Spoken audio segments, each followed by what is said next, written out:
আসসালামু আলাইকুম রহমতুল্লাহি ওয়া বারাকাতুহু। আমাদের বাংলাদেশের একটা খাবার আজকে আমি বানাবো, আপনারা সবাই দেখেন। পরিমাণ মতো তেল দিবেন। প্রথমে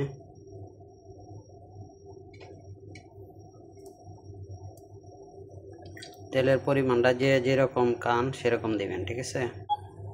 তেলটা যখন গরম হয়ে আসবো তখন কিছু ওই যে আস্তা কিছু জিরা তেলের মধ্যে দিবেন, ঠিক আছে। জিরাটি যখন পুইরা উপরে উঠবো, পরবর্তীতে আমি দিচ্ছি কিছু কাঁচামরিচ আর পেঁয়াজ, ঠিক আছে। কাঁচামরিচ আর পেঁয়াজগুলারে মনে করেন হালকা ব্রাউন হওয়ার পরে আদা আর রসুনের পেস্টটা দিন। দেখতে থাকুন আমার ভিডিও, ঠিক আছে।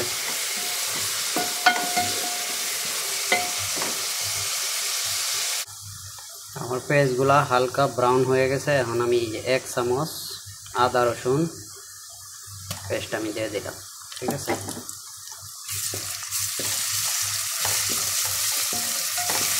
হালকা লাড়াচাড়া করবো।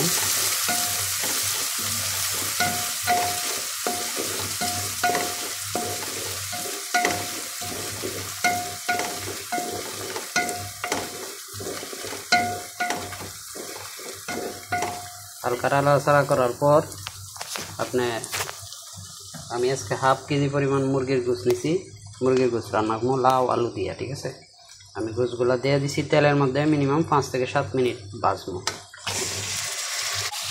মিশানো হয়ে গেছে মুরগিটা, দেখছেন। যাতে যতক্ষণ পর্যন্ত পানি না চাইলে পানিটা না শুকাবো ততক্ষণ পর্যন্ত আমি এটাকে কষাবো এভাবে মশলা ছাড়া। এখন আমি দিয়ে দিতেছি জিরা দিয়েছি প্রথমে গুঁড়া তালপাতা, ঠিক আছে।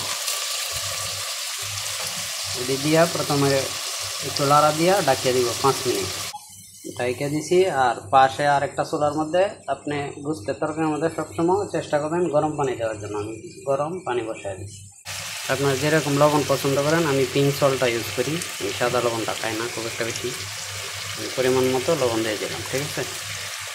আপনারা সকলে এরকম বাইজে নেবেন। দেখেন আমার মুরগিগুলা কত তেলের মধ্যে যখন ভাজা হইব পানি যায়, এই যে দেন পুরাটা তেল, বুঝছেন। এখানে আমি 12 মশলা, মরিচের গুঁড়া, হলুদের গুঁড়া, হলদের গুঁড়ার পরিমাণটা একটু বেশি নিচ্ছি, তাহলে তরকারির স্বাদটা মনে করেন অন্যরকম আসবে, ঠিক আছে। আমার তরকারি এখন আমি মশলা দিই এই অবস্থা। আমার মশলা দেওয়া শেষ।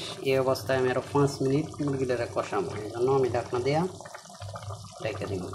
তরকারিটা যখন এরকম কষা নিব তখন এই যে আমি একটা ছোটো লাউ আর 3টা আলু ওটা বড় বড় করে কাইটা ওটার সাথে কষা দিয়ে দিলাম। কালারটা মোবাইলের মধ্যে খারাপ দেওয়া যায়, কম কালার দেওয়া যায়, কিন্তু কালারটা অনেক সুন্দর হয়েছে। আমি আলু, লাউ আর গোশটারে এভাবে কষাইতেছি, ঠিক আছে। কষাইবেন ততক্ষণ পর্যন্ত যতক্ষণ পর্যন্ত পানিটা শুষে না যায়, ঠিক আছে। তারপরে জল দিবেন। তরকারির টেস্ট স্বাদ দিয়ে আলাদা। কষানি হইতে হইতে ওই যে দেখেন তেল উপর আইসে বসে, পানি নাই এখন আর। এখন আমি পরিমাণ মতো গরম পানি অ্যাড করব।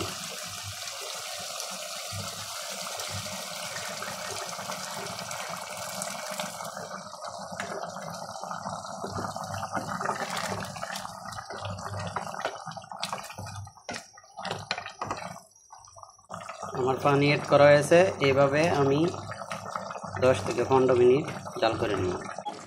আমার তরকারি হয়ে গেছে। এখন আমি জাল বন্ধ করে দেবো, ঠিক আছে। এইভাবে যদি আপনারা তরকারি রান্ধেন ইনশাআল্লাহ তরকারি অনেক স্বাদ হবে।